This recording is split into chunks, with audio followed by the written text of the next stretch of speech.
Mr. Chairman, I tell you, knowing that you for many years had picked up more and more support for your bill, legislation to audit the Federal Reserve, I mean, I wish truthfully, and it has nothing to do with you gentlemen here today, but I'm telling you that the distrust out here by the American people is as deep and severe as I've ever seen. And it does not only Congress itself, not only the administration, but the Federal Reserve is just at this point at a very low ebb as it relates to trust. And I'm not talking about you personally.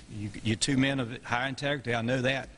But right now, the Federal Reserve is not held in high esteem by many people in this country. I'll yield back. I thank the gentleman. I have a few short questions, and then we'll finish up.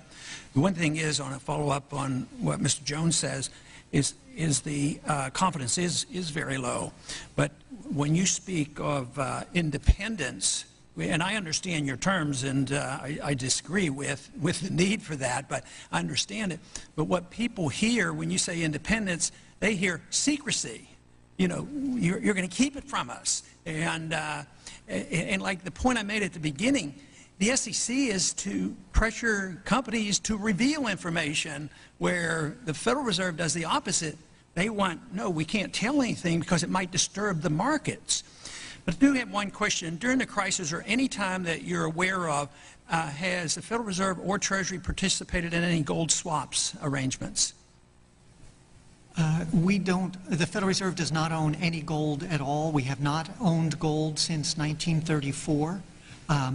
So we have not engaged in any gold swaps. But it appears on your balance sheet that you hold gold. What appears on our balance sheet is gold certificates. When we turned before 1934, the Federal Reserve did own gold. We turned that over by law to the Treasury and received in return for that gold certificates.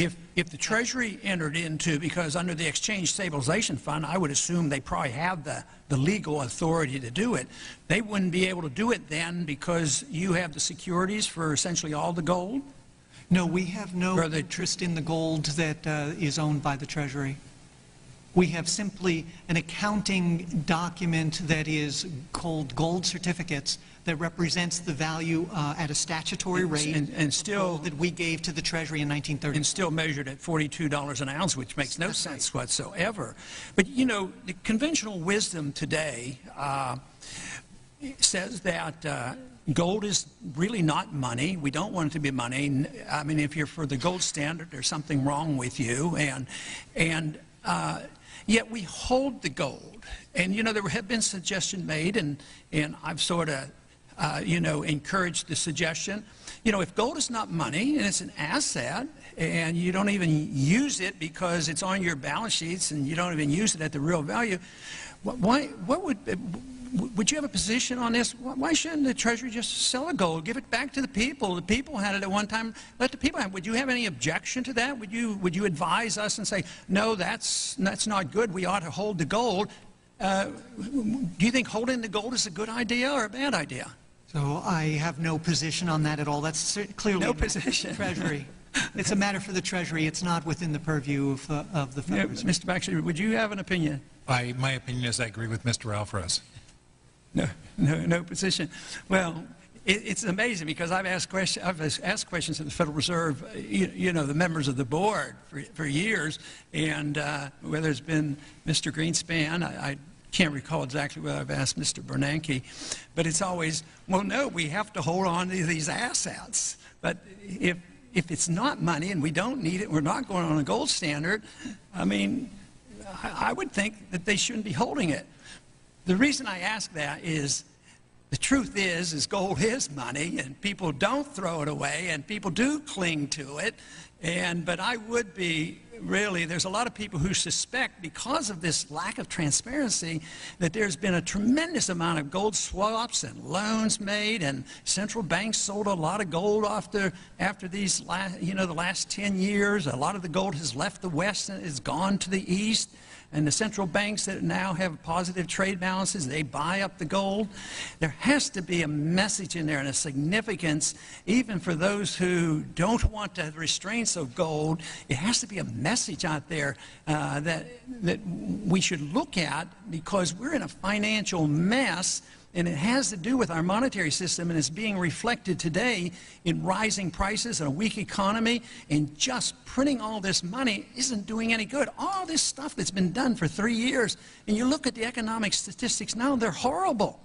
And these people who lost their jobs, they're still unemployed. The people who bought stocks in the year 2000, if they held on, they probably haven't even broken even. They probably lost purchasing power.